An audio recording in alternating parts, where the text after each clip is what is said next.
jemaat yang terkasih dalam Tuhan Yesus Kristus. Kita bersyukur dapat kembali berjumpa dalam ibadah tengah minggu GSKI Rehoboth Kelapa Gading. Mari Bapak Ibu Saudara, kita siapkan hati dan pikiran kita untuk menghadap hadirat Tuhan.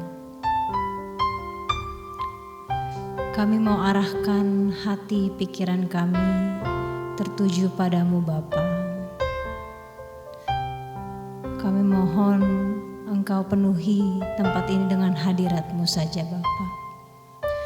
Hatiku terharap padamu, pikiranku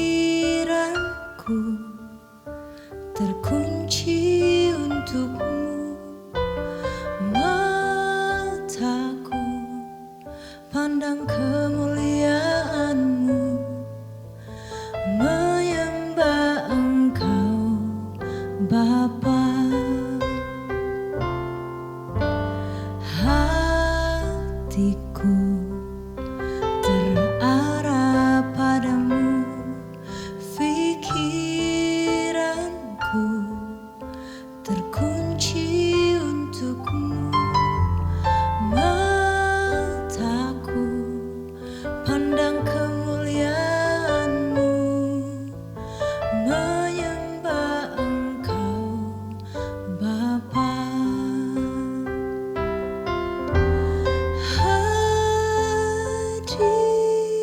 Hadirat-Mu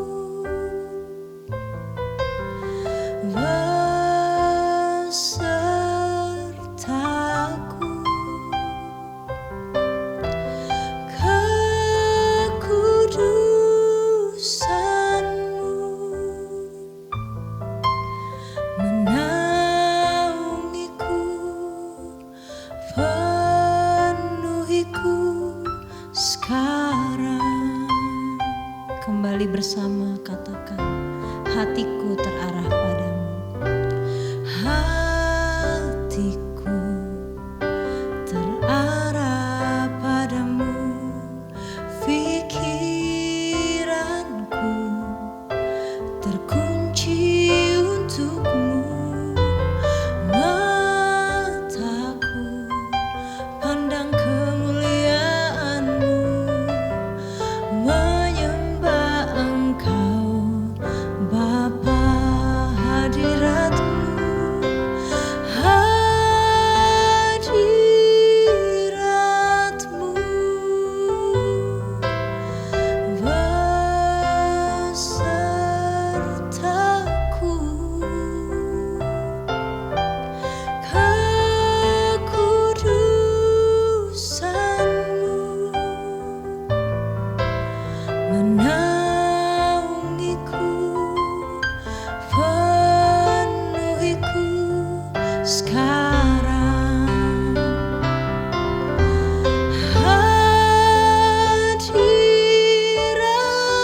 Hadirat-Mu Tuhan besertaku,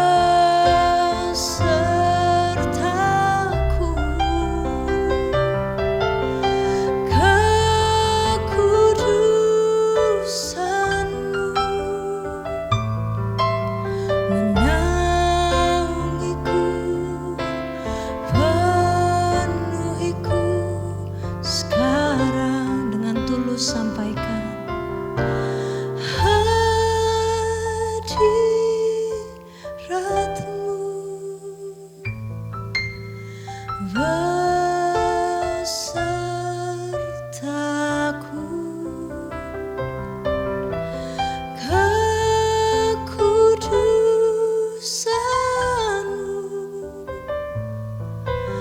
menaungiku, penuhiku sekarang. Bapa, biar di sisa umur kami Tuhan, kami rindu untuk menjadi uluran tangan-Mu bagi orang-orang di sekitar kami Tuhan. Kami tidak lagi hanya fokus sama masalah hidup kami, tapi kami mau menjadi surat yang terbuka, meringankan beban sesama kami untuk kemuliaan-Mu Bapa. Dalam berat ku tapaki jalan terjal ini, bermandikan peluh pedih dan air mata. Kadang anganku melayang nan jauh di sana, di mana kini Engkau berada. Tidak ada jalan mudah mengikut jejak-Mu, menyusuri lorong kejam Via Dolorosa, menggenggami erat-erat tangan-tangan kecil yang Engkau titipkan padaku. Sampai rumah Bapa nanti ku menghadap Rajaku, ku sampaikan telah usai tugasku. Ku cium kaki-Mu Tuhan yang berlubang paku, ku bisikan hamba mencintai-Mu. Dalam berat ku tapaki, Dalam berat ku tapaki jalan terjal ini, bermandikan peluh pedih dan air mata. Kadang anganku melayang nan jauh di sana, di mana kini Engkau berada. Tidak ada jalan mudah mengikut jejak-Mu, menyusuri lorong kejam Via Dolorosa, menggenggami erat-erat tangan-tangan kecil yang Engkau titipkan padaku. Sampai rumah Bapa nanti ku menghadap Rajaku, ku sampaikan telah usai tugasku. Ku cium kaki-Mu Tuhan yang berlubang paku, ku bisikan hamba mencintai-Mu. Oh, sampai rumah Bapa nanti ku menghadap Rajaku, ku sampaikan telah usai tugasku. Ku cium kaki-Mu Tuhan yang berlubang paku, ku bisikan hamba mencintai-Mu. Ku bisikan hamba mencintai-Mu. Ku bisikan hamba mencintai-Mu.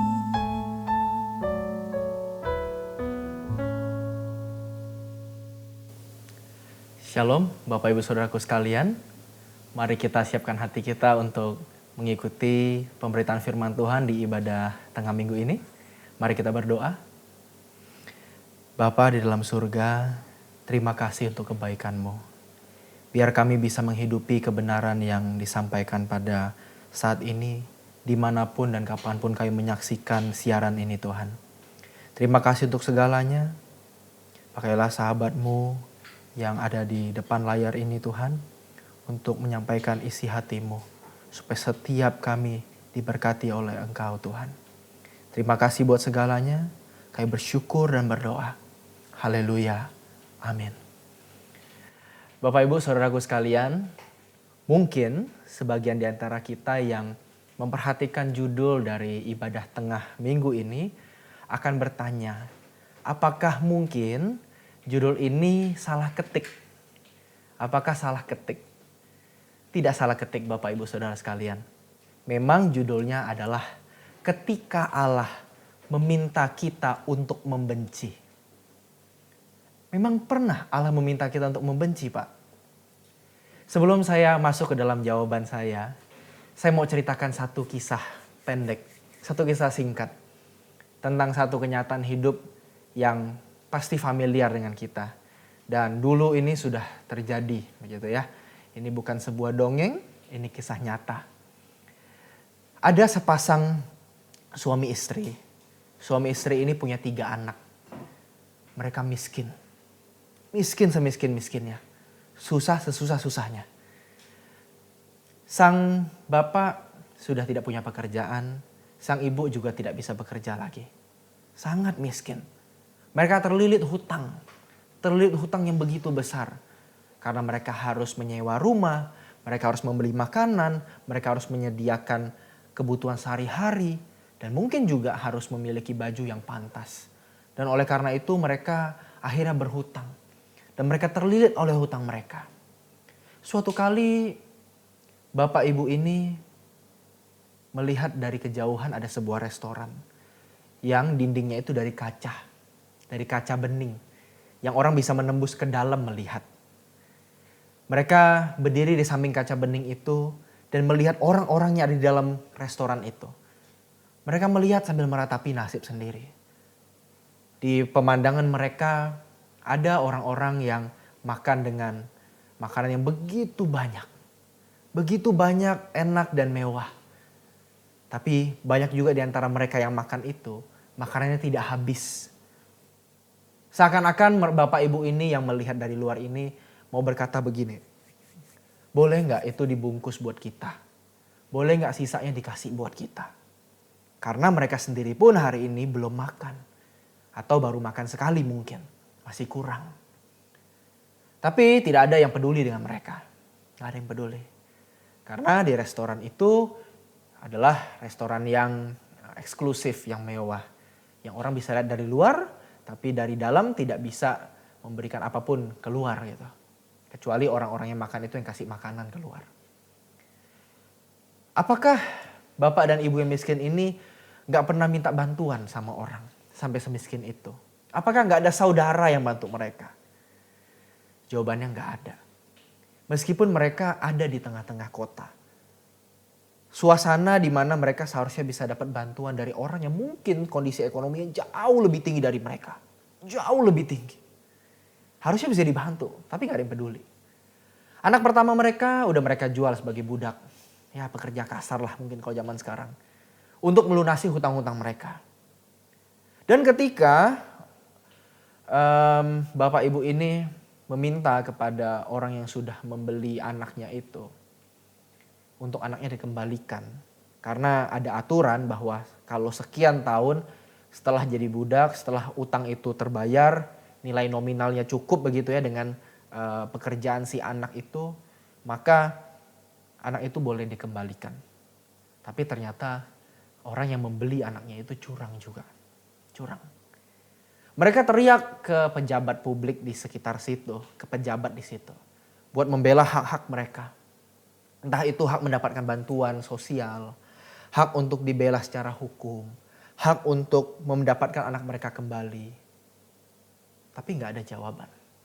Pejabat publik lebih sibuk mengurus mereka yang punya uang, mereka yang lebih menjanjikan buat diurus ketimbang orang miskin ini. Bapak Ibu Saudaraku sekalian, ini adalah sebuah cerita yang terjadi di dunia Alkitab hari itu. Di zamannya Amos, Nabi Amos. Pada hari itu ada pembiaran dari orang-orang yang kaya, orang-orang yang mampu kepada orang-orang yang miskin. Gak peduli mereka dengan ketimpangan, gak peduli mereka dengan ketidakadilan, gak peduli mereka dengan ketidakbenaran. Sampai orang miskin itu harus menjual diri mereka sebagai budak. Dan ketika jadi budak, harusnya mereka setelah sekian tahun kerja bisa kembali ke keluarga mereka. Tapi ada kecurangan di situ. Tetap gak dibiarin pergi. Dan Ketika orang miskin itu berteriak minta tolong kepada para pejabatnya, para raja, para menteri, para pejabat-pejabat publik, nggak ada yang menggubris. Dibiarkan. Akhirnya jadi lingkaran setan. Orang miskin dibiarkan, terus mereka menjual diri, dan akhirnya menjual diri sebagai pekerja kasar gitu ya, kalau hari itu sebagai budak. Dan mereka habis itu tidak bisa memperbaiki hidupnya setelah itu. Mereka jadi budak selama-lamanya. Jadi orang miskin selama-lamanya. Dan ketika mereka punya anak, anak mereka pun akhirnya jadi budak juga. Jadi orang pekerja kasar juga. Gak bisa memperbaiki nasib. Itu terus menjadi lingkaran setan. Jadi di situasi hari itu, di Israel, yang miskin semakin miskin, yang kaya makin kaya. Karena yang kaya dapat bekerja gratis. Yang miskin terus berkutat dalam kemiskinannya. Sampai beranak cucu dalam kemiskinannya. Itu yang terjadi pada zaman Israel. Pada zaman hidup Nabi Amos. Kembali ke pertanyaan awal. Emang pernah Allah meminta kita untuk membenci? Amos pasal 5 ayat 15. Amos pasal 5 ayat 15. Bencilah yang jahat dan cintailah yang baik. Dan tegakkanlah keadilan di pintu gerbang. Mungkin Tuhan, Allah semesta alam, akan mengasihani sisa-sisa keturunan Yusuf. Berangkat dari cerita tadi, latar belakang tadi. Dalam suasana yang begitu jahat. Gak ada keadilan. Yang ada hanya ketidakadilan. Dalam hidup sosial seperti itu. Dan dalam hidup keagamaan di mana hari itu Raja Israel membiarkan orang-orang Israel untuk menyembah berhala. Dan akhirnya dampak dari lifestyle atau gaya hidup para penyembah berhala itu juga masuk dalam diri mereka. Imam-imam penyembah berhala tersebut punya standar yang beda dengan Elohim Yahweh tentang apa yang benar dan apa yang adil. Sehingga masyarakat Israel hari itu sangat dipengaruhi oleh para imam-imam penyembah berhala itu. Dan mereka mengikuti gaya hidup itu. Gaya hidup yang tidak benar dan tidak adil. Mereka membungkam nasihat dan bahkan nubuat Nabi itu tidak didengarkan. Mereka jadi makin keras kepala. Israel lupa bahwa mereka dulu adalah budak yang juga diperlakukan tidak adil. Tapi mereka sudah diselamatkan oleh Allah. Mereka lupa di situ. Dalam suasana ini Bapak Ibu Saudaraku sekalian, ada ketidakadilan. Ada juga penyimpangan hidup dalam keagamaan. Mereka berpaling kepada Allah yang lain. Bukan kepada Elohim Yahweh tapi kepada Allah-Allah lain di Kanaan itu. Dan akhirnya dampak dari penyembahan berhala itu mereka jadi ikutin lifestyle atau gaya hidup dari para imam yang menyembah berhala itu. Tentang apa yang benar dan apa yang adil. Akhirnya mereka hidup dalam kejahatan. Mereka membiarkan orang-orang di sekitar mereka diperlakukan tidak adil. Mereka lupa bahwa mereka dulu pun orang diperlakukan tidak adil di Mesir. Tapi dilepaskan Allah. Mereka lupa. Dalam suasana inilah hadir ayat yang tadi kita baca. Bencilah yang jahat. Jadi kalau ditanya apakah pernah Allah meminta kita membenci? Pernah. Disinilah Allah meminta kita membenci. Membenci yang jahat, membenci yang tidak adil. Bapak Ibu Saudaraku sekalian, dalam kitab Amos, kalau Bapak Ibu Saudaraku sekalian membaca dari ayat pertama, pasal pertama sampai dengan yang terakhir. Penegakan keadilan dan kebenaran itu menjadi pesan utamanya si Amos dalam situasi hari itu. Itu jadi inti utama tentang keadilan dan kebenaran hidup. Jadi jangan cuma ngomong, jangan cuma mengerti kebenaran, tapi lakukan lewat keadilan dan kebenaran hidup itu yang tercermin di perilaku. Keadilan dalam bahasa Ibraninya mispat, merujuk pada sikap hati dan tindakan untuk memberikan apa yang semestinya bagi orang lain. Atau dengan kalimat lain, keadilan itu artinya sesuai porsinya. Sesuai porsinya, itu yang diserukan oleh Nabi Amos hari itu. Misalnya, teguran bagi yang salah dan pujian bagi yang benar. Itu kan sesuai porsinya, sesuai bagiannya. Mendapatkan bantuan bagi yang berkekurangan dan harusnya memberi bantuan bagi yang berkelebihan. Itu adil, itu fair. Tapi hari itu ini nggak dilakukan. Makanya kitab Nabi Amos, kalau Bapak Ibu Saudaraku sekalian pelajari bersama dengan kitab-kitab nubuat lainnya, kitab-kitab nabi-nabi lainnya, itu juga sama.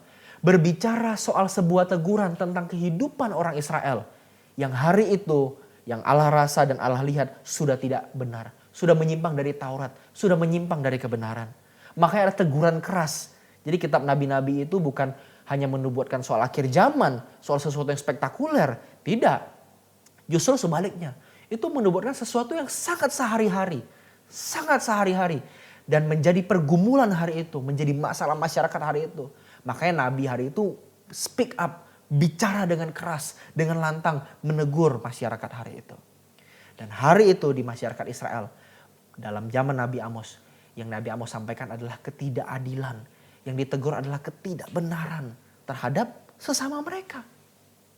Memang adil tidak selalu sama rata. Ini kita harus perhatikan baik-baik. Definisi keadilan itu bukan artinya sama rata. Tapi tadi kembali, sesuai dengan porsinya.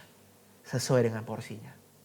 Ada yang berkekurangan 50, harus dikasih 50, harus dibantu 50. Tapi mereka yang berkekurangan 20, cukup mendapat 20. Atau dibantu 20. Nah inilah yang dinamakan sesuai porsinya. Adil itu tidak harus selalu sama rata makanya. Gitu ya. Nah makanya kan sering ada mungkin ya kalau Bapak Ibu Saudaraku sekalian tinggal di Jawa gitu ya. Apalagi tinggal di daerah Jabodetabek. Sering kali kan ada orang nanya.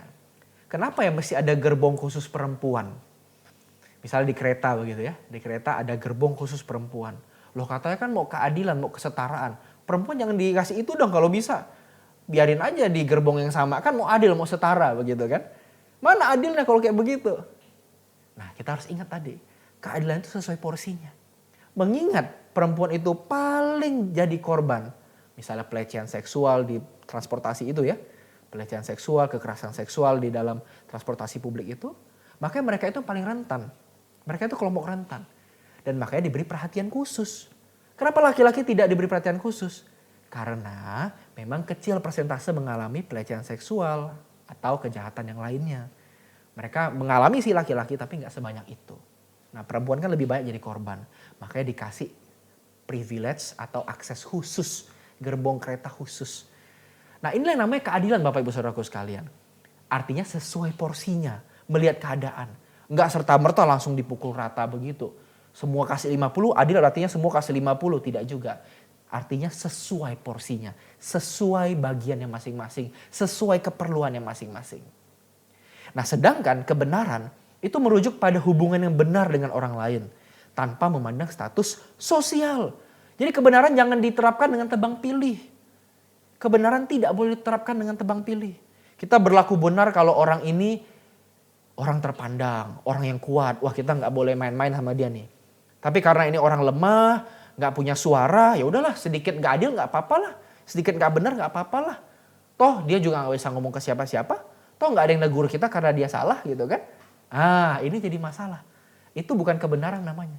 Kebenaran itu adalah suatu tindakan yang kita lakukan sesuai dengan norma-norma, sesuai dengan nilai yang kita pahami tanpa tebang pilih. Mau itu orang kuat, orang lemah, orang kaya, orang miskin, orang baik, orang nggak baik, orang jahat, orang baik, orang dekat, orang jauh, sama perlakuan kita. Sama-sama melakukan yang benar. Kebenaran yang dipelajari harus bermuara ke kehidupan sehari-hari. Terutama hubungan dengan orang lain. Nah inilah salah satu yang ditekankan oleh Amos. Amos tadi ingat kita Bapak Ibu Saudara sekalian ada 2 tema yang dia tekankan berkali-kali di sepanjang tulisannya. Yaitu kebenaran dan keadilan. Keadilan artinya sesuai dengan porsinya. Memberikan atau memperlakukan orang sesuai porsinya. Menolong orang, menegakkan sesuatu berdasarkan porsinya. Memberikan hukuman, memberikan pujian sesuai porsinya. Memberikan bantuan sesuai porsinya. Itu keadilan. Kalau kebenaran itu artinya kita melakukan sesuatu tanpa tebang pilih. Jangan hanya adil pada sebagian orang. Jangan pada benar, jangan hanya baik, jangan hanya bermurah hati pada sebagian orang. Tapi pada semua orang. Inilah menjadi perhatian utama Amos dalam kitabnya. Sehingga kalau kita perhatikan dengan sungguh, kitab Amos itu berisi teguran keras untuk Israel. Itu teguran yang sangat keras Bapak Ibu Saudaraku sekalian. Supaya mereka keluar dari ketidakadilan dan ketidakbenaran. Bahkan Nabi Amos menuliskan kata yang keras tadi yang sudah kita baca. Yaitu bencilah. Artinya jangan kasih sedikit pun ruang. Kalau kita benci sama orang Bapak Ibu Saudaraku sekalian. Ada gak kita kasih dia ruang di hati kita untuk kita doakan. Atau mungkin kita kasihi. Kebaikan orang kan tidak. Kalau sampai tahap membenci, boro-boro doain. Dengar namanya aja, kuping kita gatal. Kuping kita gatal kalau bisa kita tutup kuping kita dari mendengar nama orang itu. Nah, nuansa yang sama, cara yang sama Tuhan mau pakai secara positif untuk ketidakadilan dan kejahatan. Tuhan seakan-akan mau bilang begini, kebencianmu itu terhadap orang lain, coba dong kau terapkan kepada ketidakadilan dan kejahatan. Jangan ada ruang sedikit pun. Jangan musuh manusia maksudnya dibenci sedemikian rupa. Tapi ketidakadilan sama kejahatan di hati kita nggak dihilangkan. Kita biarin, kita simpan, kita pelihara. Kita rasa ini aku pantas kok mikir begini. Nggak apa-apa kok, yang penting aku untung, yang penting aku bahagia. Kalau kita melanggengkan, kita mempertahankan ketidakadilan, kejahatan yang kita lakukan demi kepentingan diri kita, betapa terkutuknya kita. Betapa terkutuknya kita. Kita berada di deretan orang yang ditegur oleh Nabi Amos artinya. Kita ada di deretan orang yang ditegur oleh Nabi Amos. Dan tentunya ditegur oleh Allah sendiri. Membenci kejahatan, membenci ketidakadilan itu adalah sebuah teguran keras yang Amos berikan. Seakan-akan daripada kamu membenci orang nih ya, kamu benci orang dengan begitu parahnya, mending kamu benci ketidakadilan dan kejahatan. Perilaku yang sama, perasaan yang sama, terapkan saja pada ketidakadilan dan kejahatan. Jangan pada orang lain, jangan pada manusia, itu saudaramu. Tapi pada ketidakadilan dan kejahatan, terapkan ke situ dengan perasaan yang sama. Bedanya tadi kalau manusia dibenci, sekarang kejahatan dan ketidakadilan. Makanya Amos menggunakan kata bencilah. Itu udah pilihan kata yang paling parah. Karena dalam kebencian seseorang tidak bisa menaruh sedikit pun ruang buat orang lain. Nah sama harusnya untuk ketidakadilan dan kejahatan gak dapat tempat sama sekali di hati kita. Tapi kalau kita lihat ceritanya Israel, meskipun udah ditegur oleh Tuhan, bahkan diancam akan dihukum oleh Tuhan, tetap gak peduli. Tetap gak peduli. Karena udah kebiasaan mikirin perut sendiri. Sudah kebiasaan memikirkan kesenangan sendiri. Sudah kebiasaan memikirkan kepentingan kelompoknya. Padahal ironis ya Bapak Ibu Saudaraku sekalian. Israel itu orang yang dulu diperlakukan tidak adil. Tidak adil sama Mesir. Disuruh kerja keras ya kan. Tidak dapat upah mereka, tidak dapat hak mereka. Yang sesuai dengan hasil kerja keras mereka. Itu parah banget Israel. Sampai mereka berteriak ke Allah kan. Akhirnya Allah kirim Musa untuk menyelamatkan mereka. Tapi setelah mereka jadi orang yang punya privilege, mereka mungkin udah mulai nyaman dengan suasana kebangsaannya. Negara mereka sudah stabil. Giliran mereka jadi penindas bagi sesamanya. Penindas bagi orang sebangsanya. Mereka lupa. Mereka punya panggilan yang besar sebagai umat Allah. Umat pilihan. Dan makanya dalam kitab Amos kita menyaksikan. Panggilan yang besar itu juga disertai dengan konsekuensi yang besar. Tuhan pun menghukum mereka dengan sedemikian hebat. Ini pelajaran bagi kita Bapak Ibu Saudaraku sekalian. Panggilan yang besar. Kalau kita bilang kita dipanggil jadi anak Allah. Kita dipanggil jadi orang Kristen. Seperti Kristus artinya kan. Itu panggilan yang luar biasa bukan main-main. Ada konsekuensi yang hebat menanti di situ. Kalau hidup kita tidak bersesuaian dengan panggilan itu. Maka renungan kita hari ini. Apa yang Allah kehendaki kalau demikian? Amos juga memberikan jawabannya. Di Amos 5 ayat 24. Tetapi biarlah keadilan bergulung-gulung seperti air. Dan kebenaran seperti sungai yang selalu mengalir. Amos pasal 5 ayat 24 ini jelas. Gak usah ditafsir jauh-jauh. Tidak perlu ditafsir pusing-pusing Bapak Ibu Saudaraku sekalian. Yang Allah kehendaki adalah kita punya keadilan dan kebenaran dalam hidup kita. Ini yang nyata. Ini yang nyata. Salah satu bukti engkau semakin seperti Kristus. Engkau hidup semakin suci. Merindukan langit baru dan bumi yang baru. Hidup bertanggung jawab. Apa yang jadi ciri yang paling kelihatan? Dari perlakuanmu sama orang lain. Perlakuanmu sama orang lain. Sudahkah kita bertindak adil dan benar? Udah belum? Bapak Ibu Saudaraku. Tidak bermaksud mengangkat diri lebih hebat. Tapi saya pun juga masih terus mewaspadai diri. Bertindak adil dan benar itu bukan keputusan satu kali. Tapi keputusan yang harus selalu diupdate. Harus selalu diupdate. Diupdate dalam hal apa? Dalam hal sehari-hari, lewat perjumpaan dengan orang lain.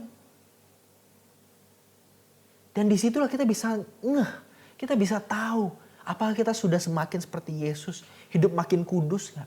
Makin merindukan kerajaan surga gak? Kalau hidup kita bilang aku merindukan langit baru bumi baru, merindukan kerajaannya. Aku semakin seperti Yesus, aku doa makin kuat, aku makin baca Alkitab makin sering, pergi ke gereja lebih sering lagi. Tapi ternyata hidupmu tidak adil, hidupmu tidak benar sama sesama. Maka semua itu jadi omong kosong, mohon maaf. Kita jadi orang yang ada di deretan Nabi Amos itu. Yang sebenarnya mereka merasa benar. Tapi tangan Tuhan menunjuk mereka dengan jelas. Dengan lantang. Bahwa kamulah orang-orang yang tidak adil. Orang-orang yang tidak benar. Orang-orang yang jauh dari kerajaanku.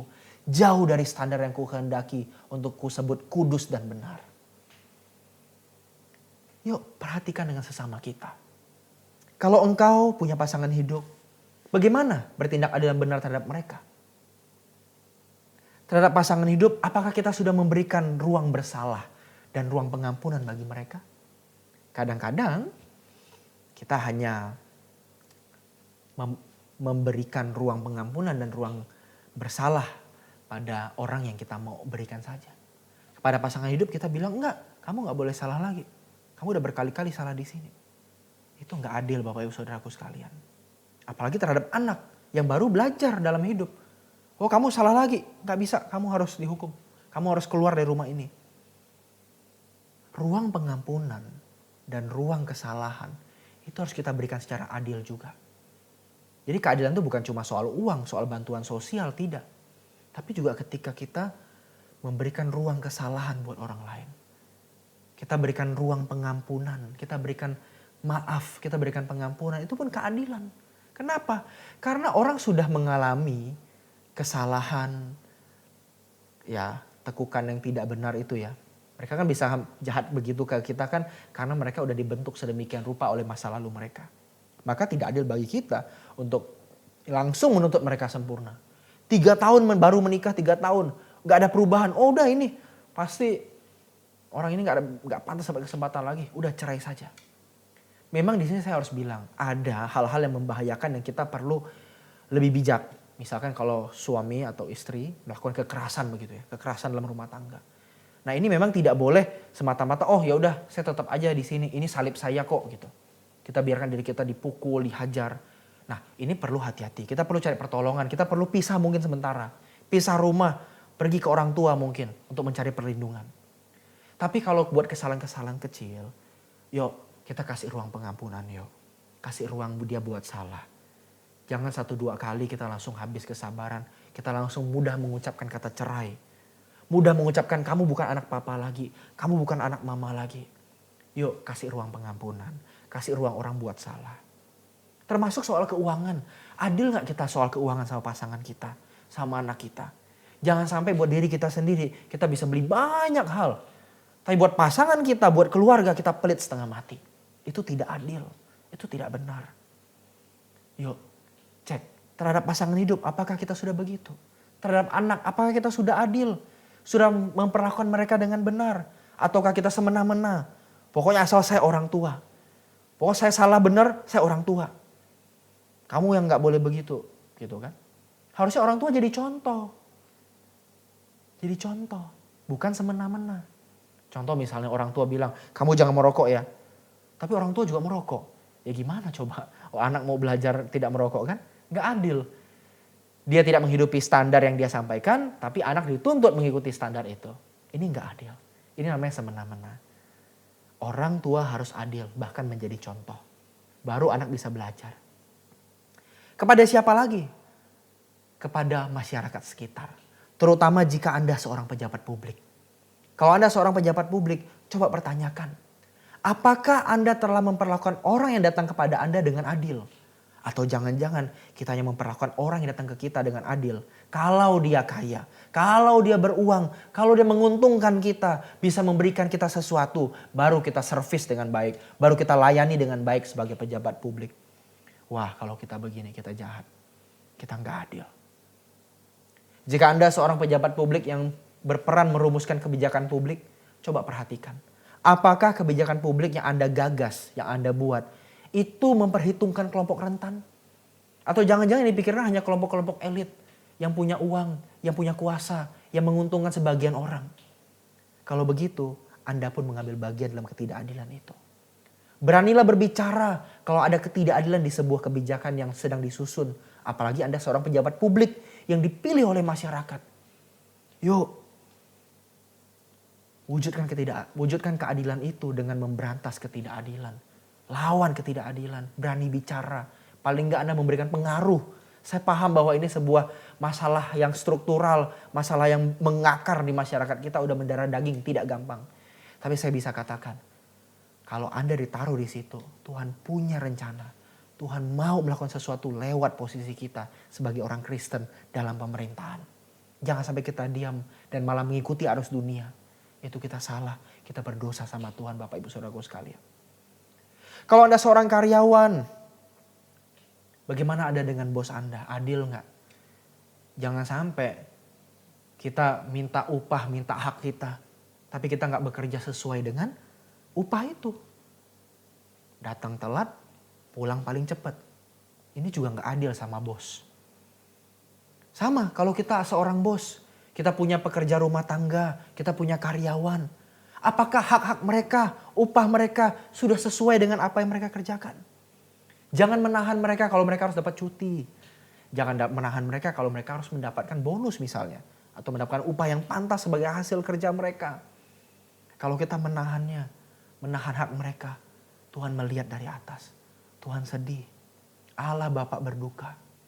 Karena anak-anaknya tidak adil dalam bekerja. Dalam memberikan hak sesamanya. Kalau kita adalah seorang rekan bisnis bagi yang lain, bagaimana keadilan itu? Coba lihat bagaimana pembagian tugas dan pembagian keuntungan. Adil nggak? Jangan sampai siapa yang kerja lebih banyak, dapatnya siapa yang lebih banyak. Seringkali begitu ya. Mari coba diteliti. Kalau Anda punya rekan bisnis, perhatikan. Apa yang Anda kerjakan dan apa yang Anda peroleh. Apakah itu sudah fair, sudah adil? Kalau belum, hati-hati. Kalau Anda yang membagi, hati-hati jangan sampai tidak fair. Dan terutama terhadap mereka yang terpinggir dan menderita. Kalau kita seorang orang yang dipercaya Tuhan berkelimpahan atau paling tidak kita cukuplah. Terus kita lihat orang yang menderita di keluarga kita atau di sekitar kita. Apakah kita sudah bertindak adil pada mereka? Apa yang kita lakukan bagi mereka? Mungkin kita tidak menindas. Anda bisa bilang, oh saya tidak berperan menindas mereka kok. Tapi kalau kita mendiamkan, hal itu sebenarnya juga merupakan bentuk keberpihakan kita pada ketidakadilan. Diam juga berarti Anda setuju. Ini semua contoh yang tadi saya sebut. Bagaimana kita sebagai anak, sebagai orang tua, sebagai pejabat publik, sebagai pimpinan, sebagai karyawan, sebagai sesama bagi yang lain. Ini contoh sederhana. Mari kita renungkan bersama. Apakah sudah adil? Apakah kita sudah benar? Sebagaimana yang dikatakan firman Tuhan. Sudah sepatutnya kita membenci ketidakadilan dan ketidakbenaran. Artinya kita harus berani bertindak sesuatu untuk orang ditindas. Atau kalau kita orang yang punya peluang untuk menindas orang, kita harus berani untuk tidak menindas. Meskipun kita agak rugi akhirnya ya. Tidak seuntung kalau kita berani sedikit menindas, berani sedikit pelit. Tapi kita mau berikan orang haknya. Kita mau berikan orang sesuai porsinya, sesuai bagiannya. Saya tidak mau sampai diri saya jadi penindas. Jadi orang yang melakukan ketidakadilan. Saya tidak mau.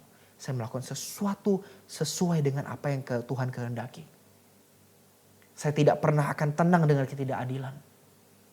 Kalau itu bukan saya melakukan, saya tidak boleh tenang terhadap ketidakadilan. Saya mesti berbuat sesuatu buat mereka yang ditindas. Mereka yang kurang beruntung. Saya mesti ngelakuin sesuatu. Saya jadi tangannya Tuhan. Seperti lagu gembala senior kita. Memegangi tangan-tangan kecil. Sudah ada belum visi kita untuk memegangi tangan-tangan kecil? Sudah ada belum di hati kita sesuai dengan kemampuan kita tentunya? Kita berpikir untuk memegangi tangan-tangan kecil. Artinya menolong, memberikan bantuan. Atau paling tidak memberikan perhatian buat mereka yang diperlakukan tidak adil. Atau kalau kita punya kesempatan untuk melakukan atau berbuat sesuatu buat mereka, sudah belum kita melakukan sesuatu buat mereka? Jangan sampai malah kita jadi pelaku yang melakukan hal itu. Melakukan hal yang sebaliknya. Dan akhirnya kita jadi orang yang dideretan, orang yang ditegur dengan keras oleh Allah melalui Nabi Amos. Kiranya firman Tuhan hari ini mengingatkan kita. Ini firman Tuhan yang sangat sehari-hari Bapak Ibu Saudaraku sekalian. Tentang relasi kita dengan orang lain. Jangan ngomong sesuatu yang tinggi. Jangan ngomong sesuatu yang spektakuler. Kalau dengan yang sehari-hari kita belum benar. Yuk yang sehari-hari benerin dulu. Nanti yang atas hubungan kita dengan Tuhan. Itu pasti kita juga akan benar. Tapi kalau dengan sesama kita dengan benar. Maksud saya kalau dengan sesama kita tidak benar. Dengan atas kita gak mungkin benar. Itu pasti munafik, itu bohong. Yuk mari kita benahi batin kita. Selidiki hati kita. Ada gak ketidakadilan? Ada gak kejahatan yang masih kita simpan sama orang lain?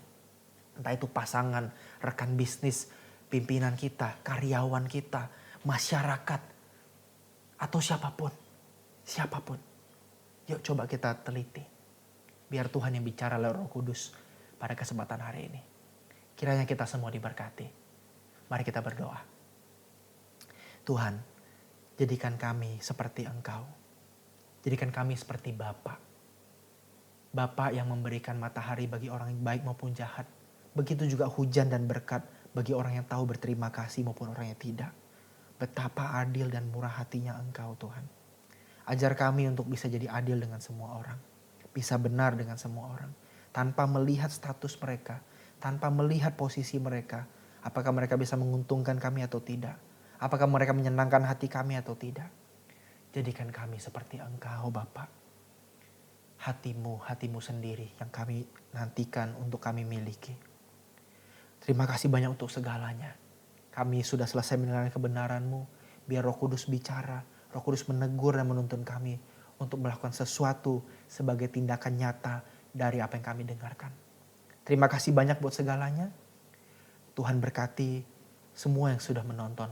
Pemirsa Truth ID yang setia menonton. Tuhan berkati dalam berkat jasmani maupun berkat rohani. Terutama seluruh pendeta, seluruh bagian yang bertugas untuk terus melangsungkan kanal YouTube ini Tuhan. Tuhan juga berkati. Terima kasih Tuhan. Kami bersyukur dan berdoa. Haleluya. Amin. Tuhan Yesus memberkati.